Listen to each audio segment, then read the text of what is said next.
Ignition sequence starts. 6, 5, 4, 3, 2, 1, 0. All engine running. Liftoff. Liftoff.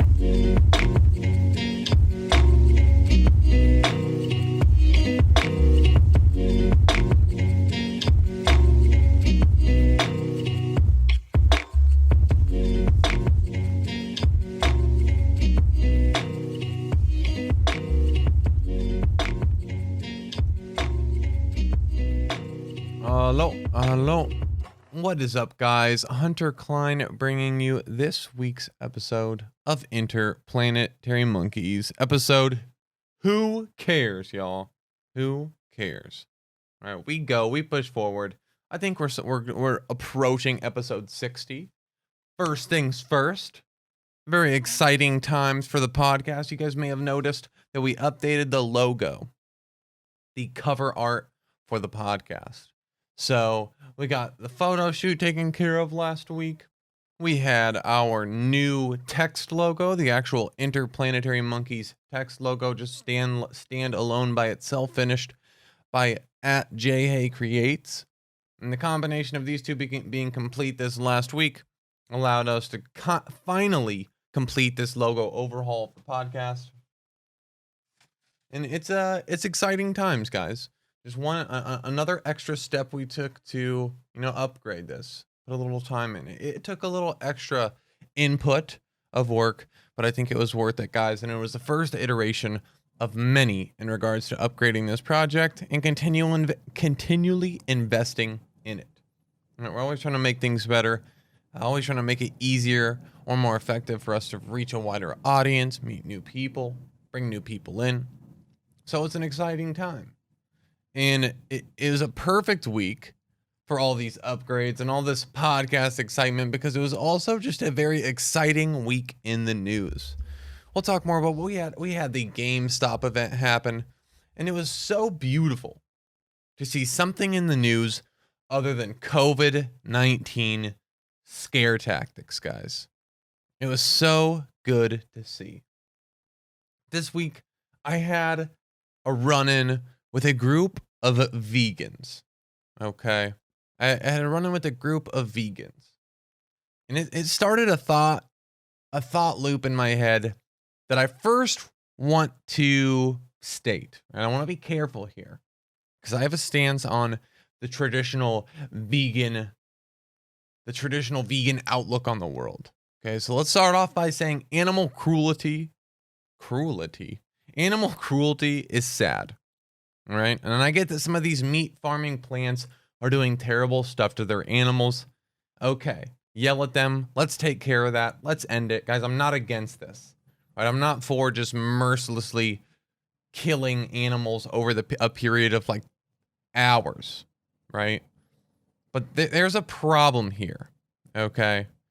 This idea that all eating of animals is wrong, or belligerent, or irresponsible, I do not agree with.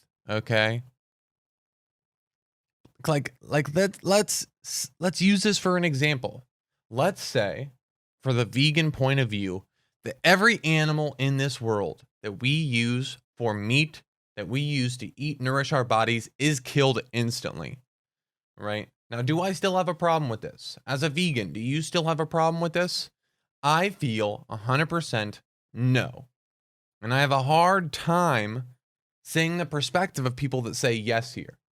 In a world where animals are killed instantly and ethically, is there a problem with eating meat? Absolutely not. Okay, and here is why I believe this. Nature is unforgiving. And the world is fucking raw, friends. Okay, there is the hunter and there is the hunted. The prey and the predator. Across all tropic levels, across all sizes of life, this is just how planet Earth works. I know it may not seem like this because you're pretty stressed about getting your Starbucks latte this morning, but the only reason we aren't lying on the ground screaming while our bodies are shredded apart by a lion right now is because we figured out how to build walls, friends. Okay? Nature is not peaceful. Nature is not woke. Nature is a fucking battle through the trenches, guys. And just because we live in pretty buildings and air conditioning doesn't mean that no longer exists. We made it out of the bottom tiers of planet Earth's life, where every second is focused on survival. Good for us. But now we have these woke vegans that are becoming detached from this, that are losing sight of reality. Okay? Guess what, my fellow humans? We can't save them all. Okay? Just because we made it out of the bottom tiers doesn't mean that we have to carry up every single organism and say, no, we can't. Nothing can die. We can't kill anything. All right? This is all a long-winded way of me saying that I am going to continue eating meat, regardless of how many of you tell me that I'm being ethically irresponsible, or I'm not being aware of other life on Earth. I'm being selfish. Okay, I'm going to continue praising high-quality cuts of steak and fueling my protein synthesis through a pound of chicken breast a day, because that's where we're at. Because I am a goddamn predator, friends. Okay, and that is the truth. And I don't feel bad about it whatsoever. All right? One of my biggest problems I have with this movement is if you're pro-life, right? Pro-animals, don't kill any animals. I don't eat meat because I don't want to support the killing of any life on Earth. Where do you draw the line? Okay? Are you okay with eating bugs? Yeah? Okay, then the obvious argument here is, well, bugs aren't the same as animals. Who says? Who says that they have eyes, they have brains, right? Just because they don't have cute, fluffy hair that you can pet doesn't mean that they're not as living as a cow or a chicken. They're just alive as a cow. Some insects are even more complex than a cow. One could argue that they're more conscious than some of these animals that we're standing up against, right? Pro animal lives matter. Like, what is going on, guys? Right? This fallacy in this argument that I point to here. Where do you draw the line? Right? You just stepped on a bug yesterday. Do you feel really bad about yourself? Right? Okay, then where is the cutoff? If you don't care about killing bugs, you only care about chickens and cows, where's the line? How far do we have to go? What about squirrels? Squirrels are on that list. Okay, what about rats? I know for a fact you don't give a shit about whether or not the rats in your house live. Okay, this is the problem, guys. This is the problem, and this is why I think this animal lives matter movement, this I don't stand for the killing of animals, is the most selfish, narrow-sighted movement, one of the most selfish, narrow-sighted movements on Earth right now. I think it's less about having an impact on the Earth, a positive impact, and more about being able to tell yourself when you're going to work on a Monday morning feeling shitty about yourself that I stand for something important. You know, that I am a part of something so much bigger than myself. And I really think that's all it is. Okay. Again, I want to state that animal cruelty is sad. I think the cruelty of anything is sad. Right? Whether you're picking legs off of a fly or you're mercilessly killing a cow in a farming factory. Okay. But besides that, when we get past this, people that are anti-hunting, people that are just so blindly faithful to this idea of animals must live, I think it's a selfish endeavor. And I think it's a selfish passion. And I don't stand for it. And I think it's pretty annoying. Again, this Earth, we live on a ball of dust flying through space. All right. If we weren't able to build houses and air condition ourselves, we would be walking across the savannah, battling for our lives against wolves and bears. Okay. And don't lose sight of that, guys. Don't lose sight of that. We are still on a very merciless red tooth and claw planet. All right. And just because you got a Gucci bag off Amazon doesn't make you any less of an animal or any less part of this fucking crazy battle that is life on planet Earth. Okay. So get a grip. All right. Get a grip. Okay. I don't stand by this stuff. And I have a hard time really understanding that perspective. Okay. And a lot of my week around this movement has been focused on some of the logical problems I see in humans as they approach ideas that encompass, life and how we approach our day-to-day lives and how we think of ourselves as having an impact on the planet and our place on the planet. I know this is super floaty and large, but it's where I was this week. There's no getting around it. That's where I was this week. And when you come onto the podcast, you're literally signing a waiver that says, yep, I'm going to let Hunter take me through the history of his brain this week. Okay, so you signed up for it, family. You signed up for it. One of my problems that I have, or that I witnessed this week, the question I have is, why is it that when we see extremely beautiful sights or run into extremely complex ideas, right? When we see the Grand Canyon, or when we start learning about cellular biology and how beautifully complex it is, why is it that we always default to, God damn, there must be a creator. There's got to be something bigger than us. Yeah, this doesn't just happen on its own. Someone had to have done this, right? This is that kind of stuff that just proves that there's a God out there. Why do we default to this? I think this is a problem. I think this is a major problem. People overestimate the beauty and complexity that can come from a very small and simple set of rules straight up. Okay. I don't understand why we can't just appreciate things for what they are, right? Human nature, it makes sense. Human nature, when we don't understand things, we have to assign some sort of higher meaning to them. Because for whatever reason, it makes us feel more comfortable about the situation. This has happened throughout human history. Back in the day when it would rain, humans had no idea what was going on. So you know what we did? We said there is a God, the God of rain. It might have been Zeus. I'm not really sure which god they accounted this phenomenon for, but rain was so confusing. It was overwhelming. Gosh, this water falls from the sky and grows our plants. What a beautiful event. There must be someone controlling this.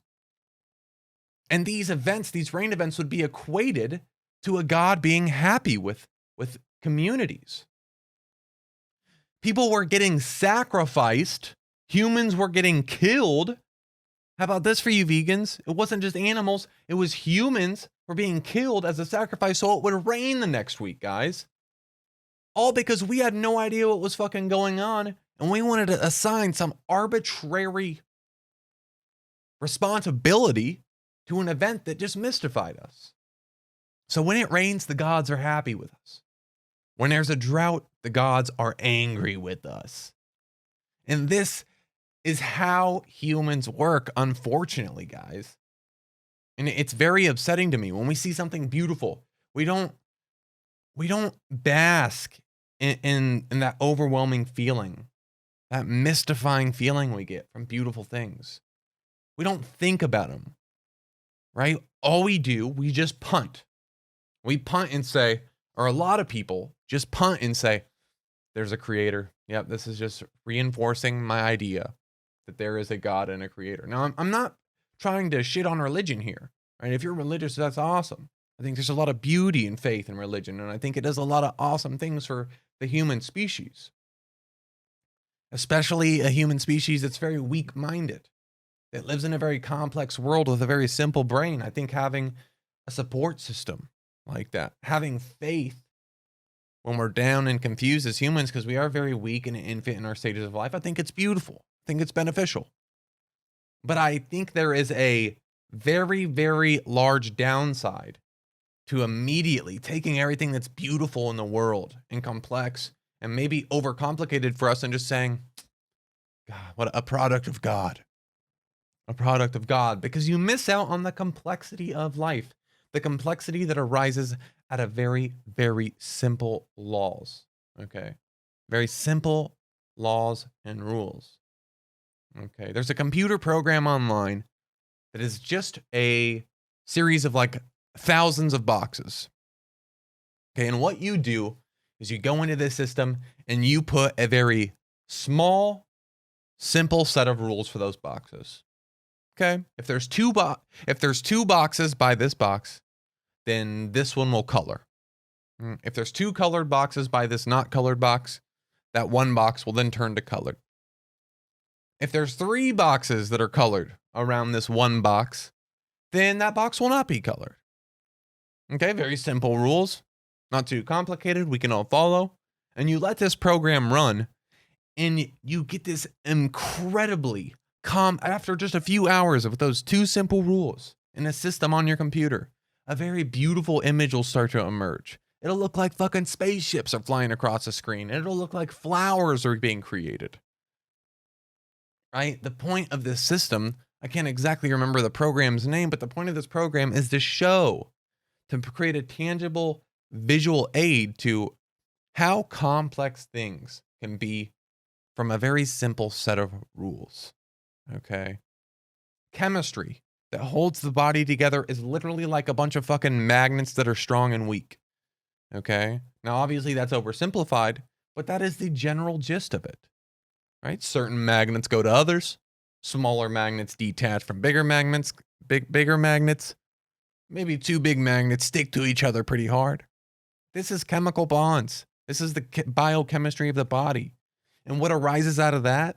Some fucking kid sitting at his computer talking for 45 minutes every week on a podcast called Interplanetary Monkeys. Okay? My point here is that don't be so quick to assign mystic value to beauty and complexity in the world. Okay? Try to find maybe the simple origins of something. Right? Try to appreciate things for what they are instead of just punting and not really putting much thought into things. Because I think we really, really miss out on a large part of the beauty that life has to offer when we take the easy route out of these things. And we just assign mystical value. Right? The human drive, the human tendency to explain everything we see, no matter how logical or illogical it really is. Okay, as far as this week, guys, like I mentioned earlier, it's been an interesting week.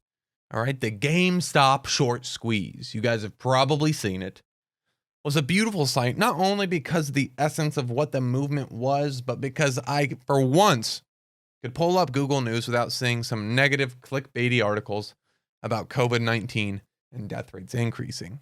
So what happened? The GameStop short squeeze. What the hell is going on, guys? I don't know shit about this, first off. Okay? I have no stake in the stock market. I don't own a single stock. Well, I kind of do. I invest in acorns with spare change, but that means absolutely nothing. And that does not qualify me to talk about this. I'm not a financial expert.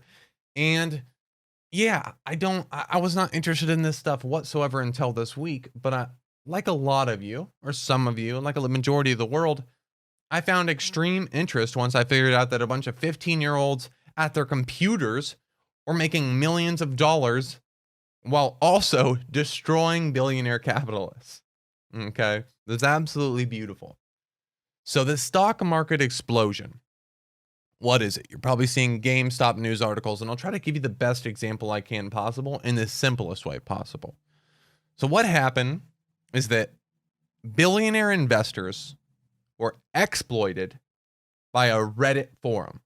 Okay? Reddit forum. Now, this is literally a hub for nerds to go and talk about things in little rooms, little chat rooms. Okay, I love Reddit. I think it's a beautiful place for meme videos and discussions. But it really is a Nerds Are Us. Okay, and what this particular Reddit forum did, it's called Wall Street Bets, is they noticed that GameStop stock was being undervalued or is being exploited by billionaire investors. Some guy on this Wall Street Bets Reddit forum was like, hey, these guys are preying off the fact that GameStop is sucking ass right now. Well, that was really bad verbiage. They're preying off the fact that GameStop is struggling. We're in the middle. It's a brick and mortar store where in-person buying of games is required. We're in the middle of COVID right now. They're not doing well.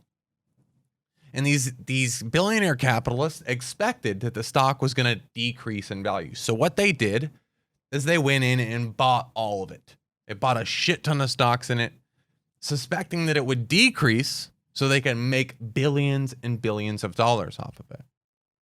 And GameStop recently hired a new CEO, and a bunch of new consoles came out. So humans are probably going to buy more video games at GameStop. And people are like, hey, GameStop should be rising in stock right now. Things should be going well. But it wasn't. And it wasn't because these capitalists had control of all the stocks and didn't want it to go up, because they would lose billions of dollars. And what this Reddit forum did is say, you know what? We see what they're doing, right? We notice this. And what we're all going to do in this Reddit forum, every single person in this Reddit forum is going to go buy GameStop stock. And what happened, guys, is a fucking explosion in the stock prices in GameStop. And as a result, these billionaire capitalist investors lost literally billions of dollars as a result. Okay. And they're exploding. These people are calling for regulation. They're fucking pissed off that they lost all their money. But the funny thing about all this is, guys, is that these kids sitting in their rooms on this forum that turned $400 into $30,000, that turned $15,000 into millions, are doing the same fucking shit that these little snake billionaire investors have been doing. They just flipped it on them. They literally just flipped it on them, and they're butthurt. They're butthurt. The gist of this, if I lost you during that explanation, or if you're not interested, the reason this is so impactful, guys, is that the poor are standing up against the rich. The poor, from their fucking $400 laptop sitting in their basement, were able to exploit the billionaire exploiters. And it is the ultimate fucking underdog story, guys. That is why it has so much traction. Okay? And I went on this Reddit thread to check it out, and it is a beautiful site on this community, guys. Wall Street Bets on Reddit. Okay? So many of these people are donating their new wealth to charity. Okay? These people are using their earnings to buy billboards in New York and fly planes carrying banners over cities, and it is hilarious and incredible. Robinhood, a stock market platform for your average American that you could have 2 weeks ago, you could have downloaded on your phone, tried to hide the GameStop stock while this was all happening, because it wasn't good for them, obviously. They were getting a lot of flack from, I'm sure, these big capitalist investors. They tried to hide the stock so these 15-year-olds at home weren't able to make this happen, or your average person wasn't able to buy GameStop. And it was not good for them, guys. They are now drowning in lawsuits and out of business.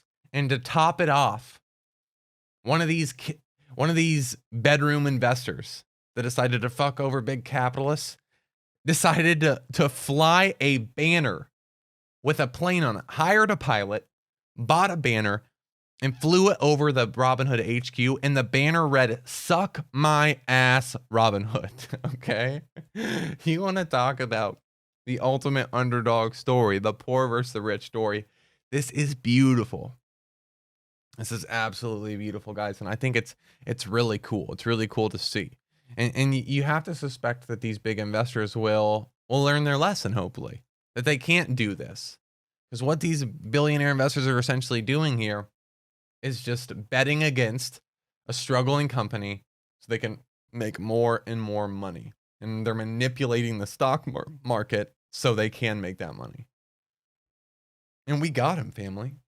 I'm on Team Poor here. I'm on Team Reddit, Team Wall Street Bets. Okay, and you bet your ass I'm going to be on that community, because next time this shit happens, I'm going to be involved. Okay.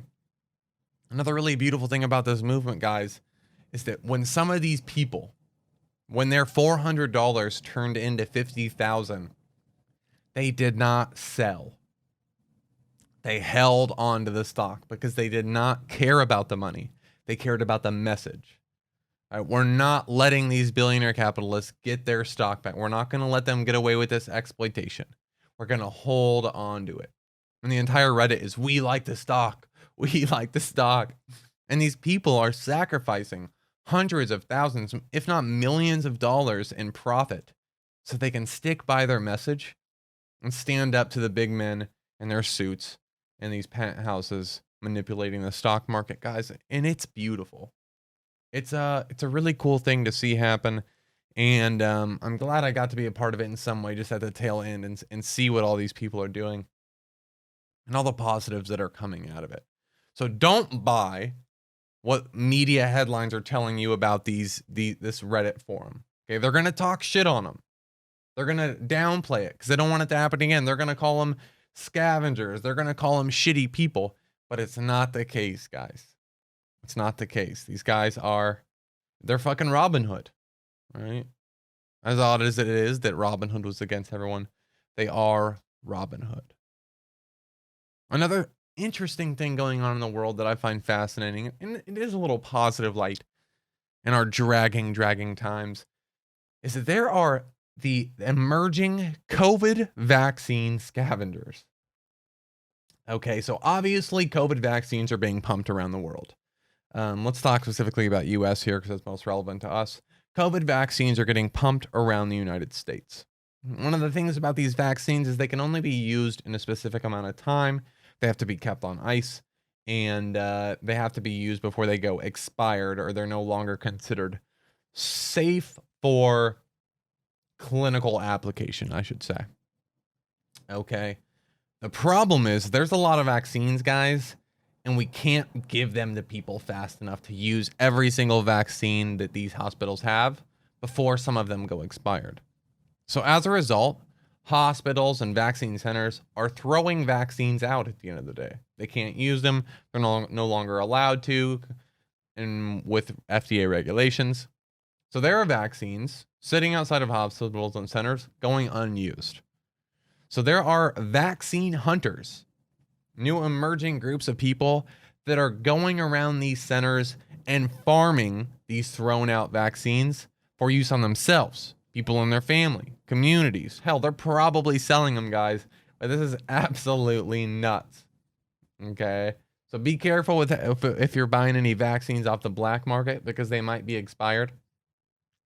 But it's one of those things, guys, they're probably still usable after the said application date. These regulation centers, though, have to be really, really careful, overly careful with a timeline they give clinics, right? We don't want any risk, right? If we haven't done studies on the COVID vaccine after it's sat out for 2 weeks, we're not going to give it to people because we don't know. It might work. It probably works. It's probably not dangerous, but we don't know and we can't risk it. But these COVID vaccine scavengers, these vaccine hunters are willing to take this risk, I guess. So, and yeah, the overall, the vaccine rollout is much slower than we thought was going to happen, guys. I was very optimistic. I've said this before about where we were going, how awesome 2021 was going to be with vaccines coming out and things returning to normal in July. It's not looking like that's the case, unfortunately, guys. The vaccine rollout is super slow. We're underarmed, and we don't have enough workers to really transport these vaccines to everyone that needs it. It takes so much fucking manpower, and we just don't have the resources. So it is going to be slow. And who knows, guys? Who fucking knows? I'm so busy with everything that it doesn't even really matter if the world returns to normal. My life's not going to change.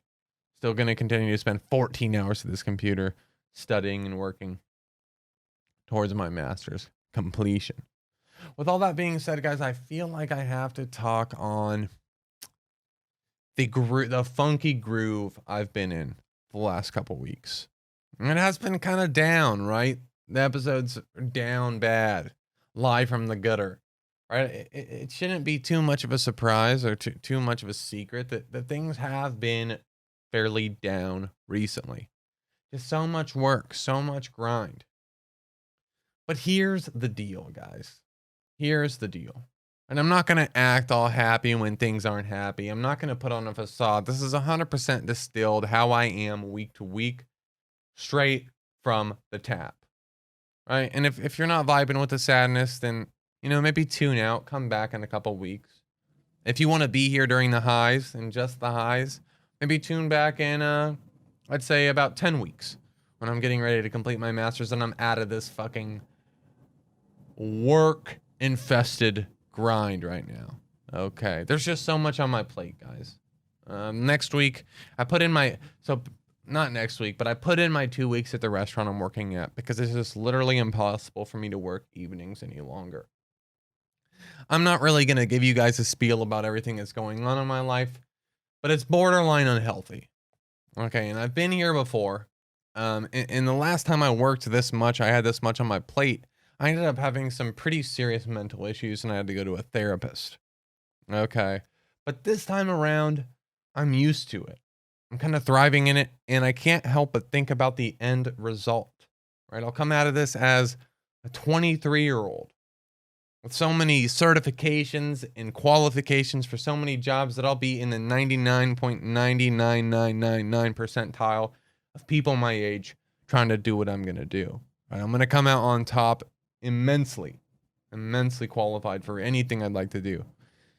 So yeah, is it really shitty right now? Absolutely. Is it sustainable? Absolutely fucking not. Is it dangerous? Probably, guys, but you have to pay the cost for sure. And I'm not going to say that last part there because I'm not trying to get memed for some cliche shit, but it's worth it.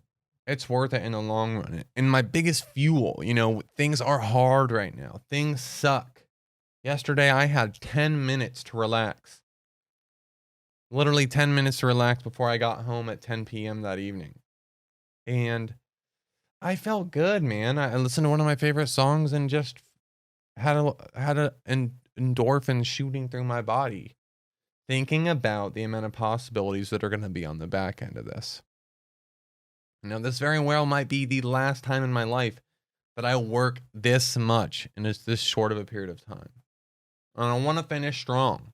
I want to finish strong. There's a lot on my plate, and sometimes the anxiety does start creeping. Holy fuck, is this possible? But starting just day to day, small goals, small victories will make it there. And it just the process goals. We just got to stay focused on short term, and it always works out, guys. Once I get to the end of this in April, May, and I'm finally relaxing, sitting on top of my CV that's beautiful, getting ready to, start a job or apply to jobs around the world, the country. It'll feel so damn beautiful. I can guarantee you guys that. It'll feel so beautiful. And not only that, but once again, I'll have even more confidence for my ability to make it through these types of situations. Because as hard as it does get sometimes, I always make it through. And on the other end, I never regret the work I put in. And that's what I'm hanging on to. So yeah, shit's rough right now. And yeah, in the next 4 to 8 weeks, there's probably going to be some downer episodes where I'm struggling. Where you can hear the grind and the beating of life taking a toll on me. At the end of the day, guys, a small price to pay for a very, very fruitful career and start to my early adulthood. Okay, and that's where we're at. Am I hanging out with anybody? Absolutely not. Have I drank alcohol in the last month? No, haven't even thought about it. There's no fucking time. It's not even worth the slight buzz I'll get in the evening because I need to wake up at 8 a.m. and absolutely be grinding by 8:10. Okay, I can't even afford to be hungover for in the slightest when I wake up, or I'm going to miss out on an hour of work that I need to get done. So the fact that we're able to do all this, keep motivated for the podcast, enjoy this shit, keep going to the gym, keep working on our physique, work hard, get extremely prepared for this Masters defense in May, and keep grinding. It's rough a majority of the time, but those peaks, those visions of the future, that hope for the future, and those short doses really makes it all worth it, guys. And yeah, I'm excited for it. The number one spot right now, I applied for this job in Park City, Utah. I think I talked about it last week. U.S. Ski and Snowboard Strength and Conditioning.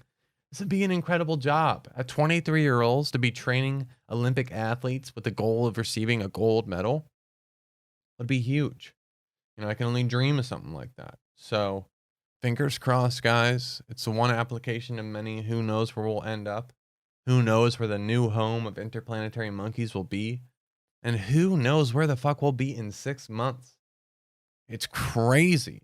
I have no idea where I'm going to be living, how I'm going to be waking up. Is there going to be snow on the ground? Am I going to be in mountains, or am I going to be in the middle of a desert? Am I going to be in a forest? Who knows?